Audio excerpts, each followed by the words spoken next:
बहुत प्यार करता था, प्रभु के लिए बहुत दीवाना था। और मेरी जो भतीजी थी उसमें बहुत छोटी थी, उसको ब्लड कैंसर निकला, डॉक्टर ने कहा।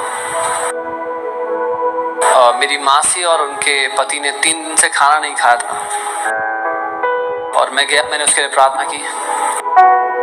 वो पूरी तरह बेहोश पड़ी हुई थी और वो उठी और वो खेलने लग गई। मैं बहुत खुश हो गया और वो उसको डॉक्टर के पास लेके गए। डॉक्टर ने कहा ये तो बिल्कुल ठीक है, और वो वापस देहरादून चले गए और कुछ दिन बाद उसकी मौत हो गई। और वो समय था जब मैंने यीशु से कहा, यीशु मुझे आप नहीं चाहिए मेरी ज़िंदगी में। मैंने कहा मुझे आपसे कोई लेना देना नहीं है, मुझे आपसे कोई रिश्ता रखना नहीं है, मैं लोगों को आपके बारे में नहीं बताऊंगा, बल्कि ये बताऊंगा कि ये सब ढोंग है, आप सच में नहीं हो। और 10 दिन तक वो हमेशा मेरे लिए वहाँ पर था, लेकिन मैंने अपनी पीठ उसकी तरफ मोड़ ली थी। 10 दिन मुझे अभी भी याद है, वो 10 दिन, क्योंकि मैं नरक में जी रहा था जिंदा होते हुए। और हर बार मैं उसको सुनता, उसकी आवाज़ को सुनता, मुझे बुलाते हुए।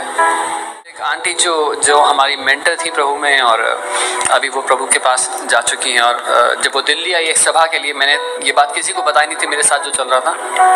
और वो मुझसे बहुत प्यार करती थी, और सब मुझे जानते थे कि ऐसे जवान के रूप में जो परमेश्वर के लिए जलता है आग से, पर उनको नहीं पता था कि मेरे जीवन में क्या चल रहा है। और वो प्रचार कर रही थी, जहाँ पर सभा चल रही थी, मैं बिल्कुल पीछे, बिल्कुल अंत में दरवाजे के पास था। मैं उस सभा का हिस्सा होना तो नहीं चाहता था, लेकिन क्योंकि मैं उनका आदर करता था इसलिए मैं वहाँ चला गया। और उनको कोई अंदाजा नहीं था मेरे जीवन में जो चल रहा है उसके बारे में। और वो प्रचार कर रही थी एक आग से भरा हुआ संदेश, और उस संदेश के बीच में वो रुक गई और फूट फूट कर रोने लग गई, और वो भविष्यवाणी करने लगी। और परमेश्वर मुझसे बात कर रहे थे उनके द्वारा, और उन्होंने कहा मेरे बेटे वापस आ जा। कई बातें हैं जो तू इस समय नहीं समझता, लेकिन मैं तुझसे प्यार करता हूँ, इस बात पे कभी संदेह मत करना। पिता मुझसे विनती कर रहा था, और वो दिन था जब अपने घुटनों पर आ गया। और मैंने कहा पिता, हो सकता है मैं कभी ना समझूं कि क्यों कई बातें दुनिया में होती हैं, क्यों बुराई होती है, लेकिन मैं कभी भी आपकी भलाई पर दोबारा उंगली नहीं उठाऊंगा। और उस दिन मैंने पिता के दिल को देखा, कैसे वो उस तड़प के साथ वो भीख मांग सकता है कि वापस हम घर आ जाएं। जैसे आपका बेटा है, आपकी बेटी, वो आपको छोड़ के जाना चाहते हैं और माँ बाप भीख मांग रहे हैं। और मैं प्रार्थना करता हूँ कि हम सच में पिता के दिल का अनुभव कर पाएं।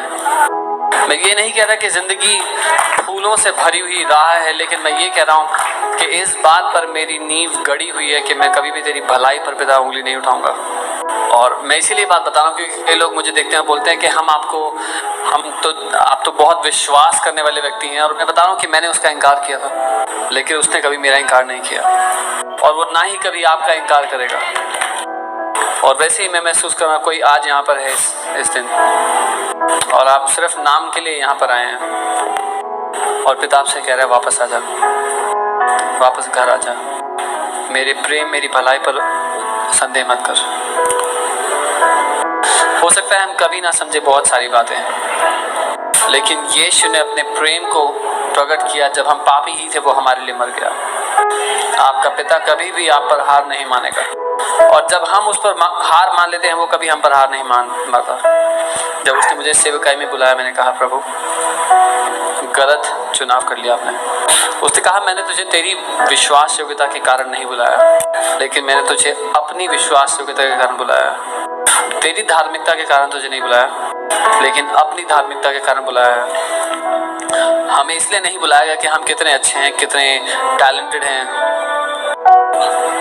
उसने हमें इसलिए बुलाया क्योंकि वो विश्वास योग्य है।